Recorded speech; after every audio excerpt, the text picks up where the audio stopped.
کے جوابات ہم ڈاکٹر صاحب سے لیں گے۔ پہلا سوال بھائی تشار ڈکشٹ کا ہے۔ آپ پوچھتے ہیں کہ آپ نے تو اپنے بھاشن میں ایمان کے پلرز کے بارے میں بتایا، کیا اسی طرح اسلام کے پلرز کے بارے میں کچھ ہے جو ہندو دھرم سے سامانتائیں رکھتی ہیں؟ بھائی تشار کا سوال تھا کہ میں نے تقریر میں اسلام میں جو ایمان کے ارکان ہیں اور ہندو دھرم میں ان دونوں کے بیچ جو یکسانیت ہے اس کا ذکر کیا۔ کیا ہندو دھرم اور اسلام کے ارکان میں یکسانیت ہے کوئی؟ جیسے میں نے تقریر میں فرمایا تھا کہ ساری یکسانیت کا ذکر کرنے کا وقت نہیں تھا، لیکن جب ہم تحقیق کرتے ہیں اسلام میں جو پلرز ہے، اسلام میں جو ارکان ہیں اور ہندو دھرم میں یکسانیت کافی ہے۔ اللہ کے رسول محمد صلی اللہ علیہ وسلم فرماتے ہیں صحیح بخاری میں جلد نمبر 1 کتاب الایمان چیپٹر نمبر 1 حدیث نمبر 8 میں اسلام 5 ارکان پہ مبنی ہے۔ اسلام کے 5 ارکان ہے۔ نمبر 1 لا الہ الا اللہ محمد رسول اللہ، توحید کے بارے میں۔ نمبر 2 صلاح۔ نمبر 3 زکوٰۃ۔ نمبر 4 صوم، اور نمبر 5 حج۔ پہلے رکن کا ذکر تو تقریر میں کر چکا ہوں میں، لا الہ الا اللہ محمد رسول اللہ، کہ خدا ایک ہے، ہمیں بت پرستی نہیں کرنا چاہیے اور صرف خدا کی عبادت کرنا چاہیے، اور آخری پیغمبر ہے محمد صلی اللہ علیہ وسلم۔ دوسرا رکن اسلام کا ہے اقیم الصلاح، ٹو اسٹیبلش صلاح۔ صلاح کی تفصیل کرنے کا وقت نہیں ہے، لیکن صلاح کا اہم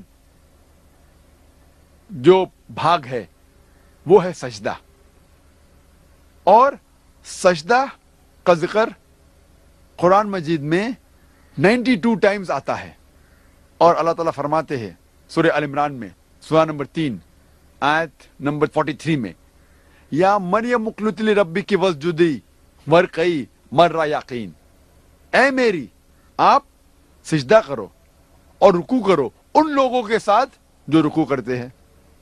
اللہ تعالیٰ فرماتے سورہ حج میں سورہ نمبر 22 آیت نمبر 77 میں، یا الذین آمنو، اے ایمان والو رکوع کرو اور سجدہ کرو اور اللہ کی عبادت کرو تاکہ آپ سفلتا پائے۔ سجدہ کا کئی جگہ ذکر ہے۔ جب ہم ہندو دھرم کی کتاب پڑھتے ہیں، ہندو دھرم کی کتاب میں ذکر آتا ہے شاشٹانگ کا۔ شاشٹانگ، شاشٹانگ کے معنی کیا ہے؟ سا، اش اور انگ۔ س کے ساتھ آشٹ آیا ہے، آشٹ کی معنی ہے 8، اور انگ کی معنی ہے جسم کا حصہ۔ تو شاشٹانگ کے معنی ہے 8 جسم کے حصے۔ اس کا مطلب ہے جب اللہ کی عبادت کرتے ہیں، خدا کی عبادت کرتے ہیں، تو 8 جسم کے حصے لگنا چاہیے۔ افسوس کی بات ہے جب ہم ہندو کو دیکھتے شاشٹانگ کرتے ہوئے، وہ پورا زمین پہ لیٹ جاتا ہے، سارا بدن زمین پہ لگتا ہے، لیکن صحیح لفظ کی معنی ہے 8 حصے بدن کے لگنا چاہیے۔ جب ہم سجدہ کرتے ہیں تو ہمارے 8 بدن کے حصے لگتے ہیں زمین کو، ماتھا، ناک، 2 ہاتھ، 2 گھٹنے اور 2 پیر، 8 حصے۔ ہم جب سجدہ کرتے ہیں اسی طریقے سے عبادت کا طریقہ دیا گیا ہے ہندو دھرم کی کتابوں میں۔ تیسرا رکن زکوٰۃ، کہ ہر مسلمان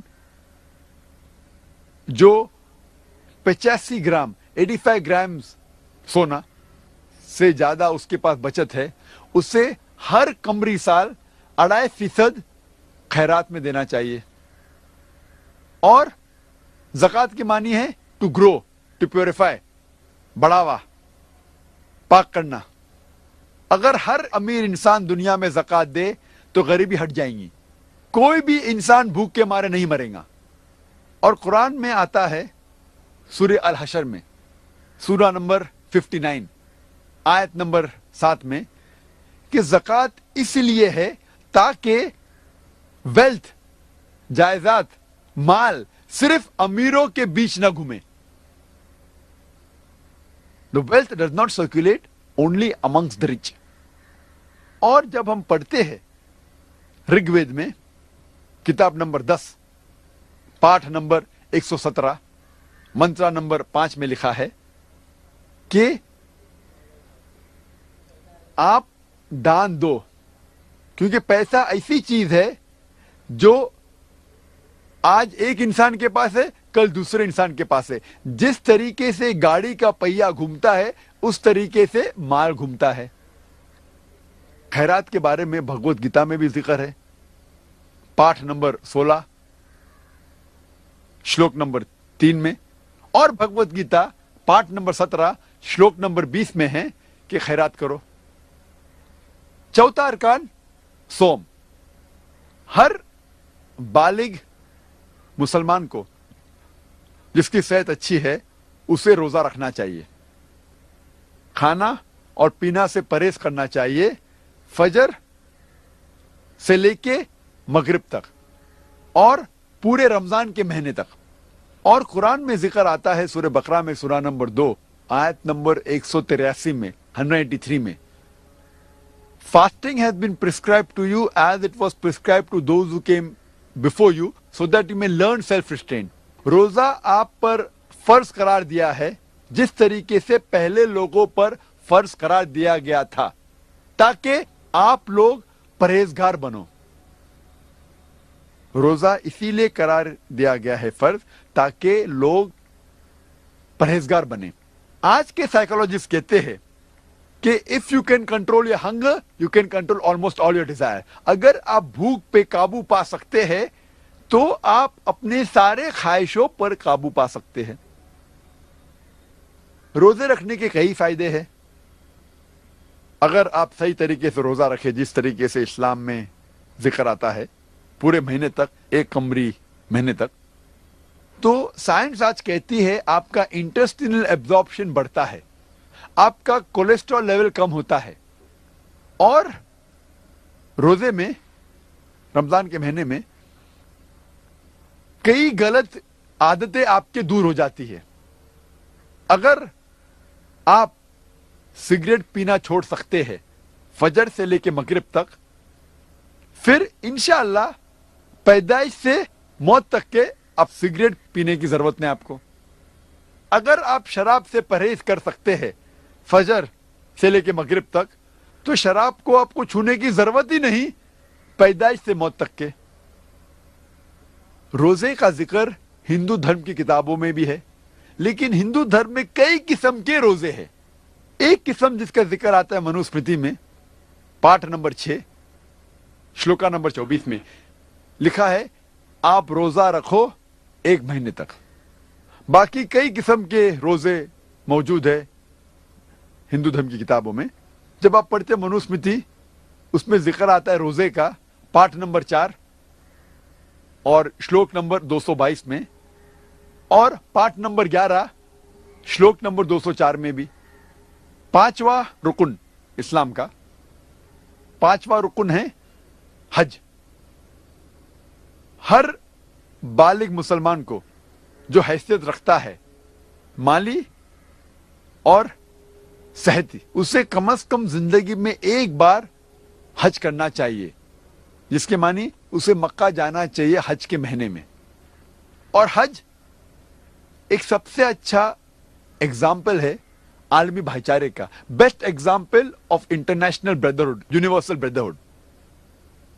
تقریباً 25 لاکھ لوگ آتے ہیں مختلف ممالک سے، امریکہ سے، انگلینڈ سے، انڈیا سے، پاکستان سے، انڈونیشیا سے، ملیشیا سے، اور مرد پہنے ہوتے 2 سفید کپڑے بنا سلائے ہوئے. آپ یہ نہیں پہچان سکتے آپ کے پاس جو کھڑا ہے وہ راجا ہے یا فقیر ہے. سب سے بہترین ایگزامپل ہے یونیورسل بردرہڈ کا، عالمی بھائی چارے کا. اور قرآن مجید میں لکھا ہے سورہ حجرات میں سورہ نمبر 49 آیت نمبر 13 میں